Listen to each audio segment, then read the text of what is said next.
PIB Ahmedabad દ્વારા એક દિવસીય મીડિયા વર્કશોપ વાર્તાલાપનું આયોજન. ભવિષ્ય ડિજિટલ છે અને પ્રિન્ટ એ વારસો છે. શ્યામ પારેખ. પત્રકારે કન્ટેન્ટ વધારવા પર ધ્યાન કેન્દ્રિત કરવું જોઈએ. કુમાર મનીષ. ઓનલાઈન મીડિયા ઝડપી, સરળ, વ્યાપક અને આકર્ષક છે. મનીષ મહેતા.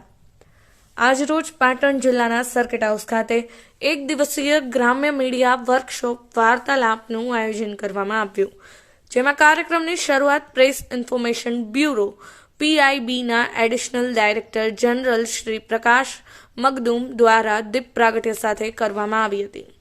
આ પ્રસંગે ટ્રેન્ડ્સ ઇન જર્નાલિઝમ વિષય પર વ્યાખ્યાન આપતા શ્રી શ્યામ પારીકે વિષયવસ્તુના મહત્વ પર ભાર મૂક્યો હતો. વાર્તાલાપ દરમિયાન પાટણના પત્રકારોને સંબોધતા તેમણે જણાવ્યું હતું કે ભવિષ્ય ડિજિટલ છે ને પ્રિન્ટ એ વારસો છે. નવા માધ્યમો હજુ પણ સંક્રમણમાં છે. દિવસના અંતે સામગ્રી રાજા છે. સારી સામગ્રી માટે ભાષા એ સૌથી મહત્વપૂર્ણ ચાવી છે. તમે ટેલિવિઝન અથવા પ્રિન્ટ માટે કામ કરી શકો છો.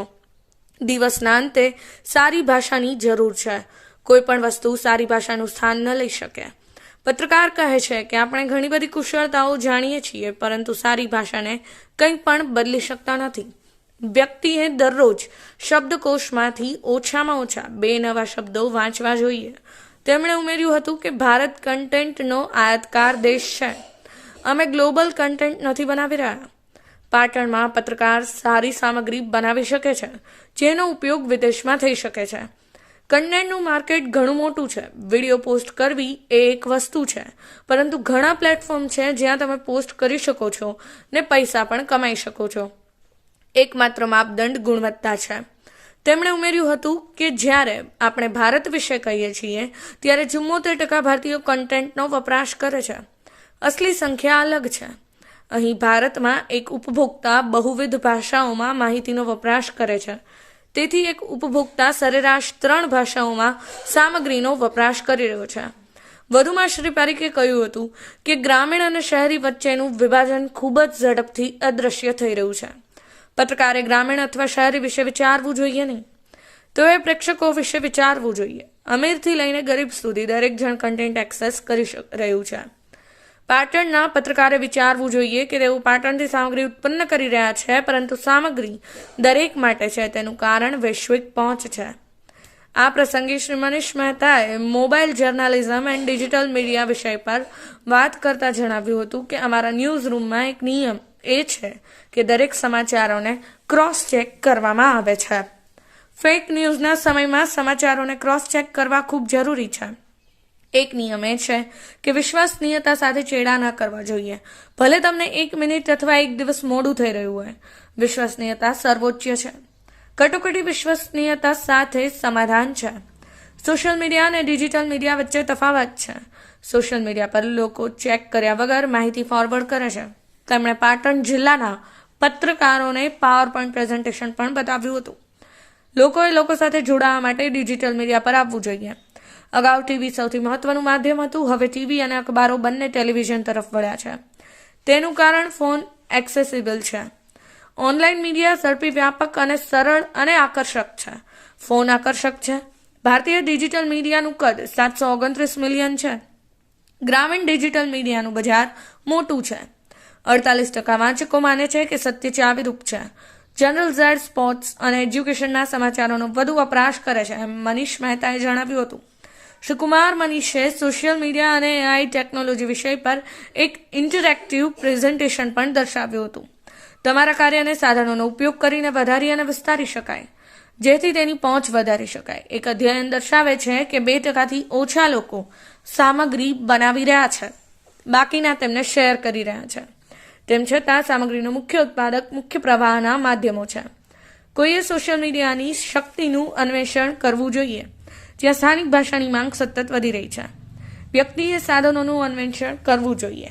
AI ટૂલ્સનો ઉપયોગ સામગ્રીના લેખન અને એકીકરણ માટે કરવામાં આવી રહ્યો છે. ઉપભોક્તાને પ્રાદેશિક ભાષામાં વધુ રસ હોય છે, એમ શ્રી કુમાર મનીષે જણાવ્યું હતું. તેમણે ઉમેર્યું કે વિશ્વસનીયતા એક નવું ચલણ છે. કન્ટેન્ટનો ઉપયોગ કરીને વધુ ફોલોઅર્સ જોડાઈ શકે છે.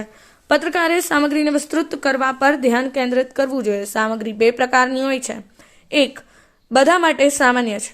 બીજું પર્યાવરણ જેવા વિશિષ્ટ વિષયો પર ધ્યાન કેન્દ્રિત કરવું વિશિષ્ટ છે. કન્ટેન્ટ માત્ર ટેક્સ્ટ આધારિત ન હોવું જોઈએ. વિઝ્યુઅલ્સ ખૂબ જ મહત્વપૂર્ણ છે. સામગ્રી વિવિધતા એ એક આવશ્યકતા છે. એક પત્રકાર તરીકે ફેક્ટ ચેકિંગ એ અમારી જવાબદારી છે. તેમણે એઆઈના મહત્વ પર વધુ ભાર મૂક્યો. જનરેટિવ એઆઈનો સૌથી વધુ ઉપયોગ થાય છે.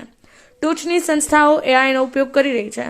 શ્રી કુમાર મનીષે ટોચના એઆઈ જનરેટેડ ન્યૂઝ પ્લેટફોર્મ્સના કેટલાક ઉદાહરણો પણ દર્શાવ્યા હતા.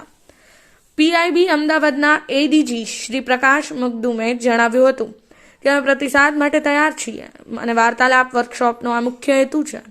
તેમણે કહ્યું હતું કે ટેકનોલોજી વિકસી રહી છે, જેથી અમે નવા વલણો પર જાગૃતિ લાવવાનું લક્ષ્ય રાખીએ છીએ. સોશિયલ મીડિયાની ભૂમિકા ખૂબ જ મહત્વપૂર્ણ બની જાય છે. સામાજિક પડકારને સમજવો પણ એટલો જ મહત્વપૂર્ણ છે. અમે એક અલગ ફેક્ટ ચેક યુનિટ બનાવ્યું છે. અમે બધા સુધી પહોંચવાનો પ્રયત્ન કરીએ છીએ. સરકારના વિકાસ વિશે પત્રકારોને પરિચિત કરાવવા માટે અમે પ્રેસ ટૂર પણ કરીએ છીએ.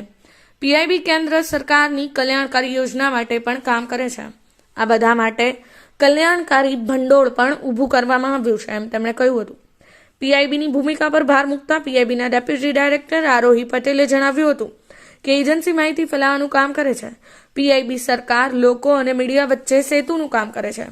પીઆઈબી જાગૃતિ લાવવા માટે પત્રકારોને પ્રવાસ પર લઈ જાય છે. પીઆઈબીની ભૂમિકા પણ તથ્ય તપાસ કરવાની છે. આ વર્કશોપમાં વિવિધ મીડિયા સંસ્થાઓના 60 જેટલા પત્રકારોએ ભાગ લીધો હતો.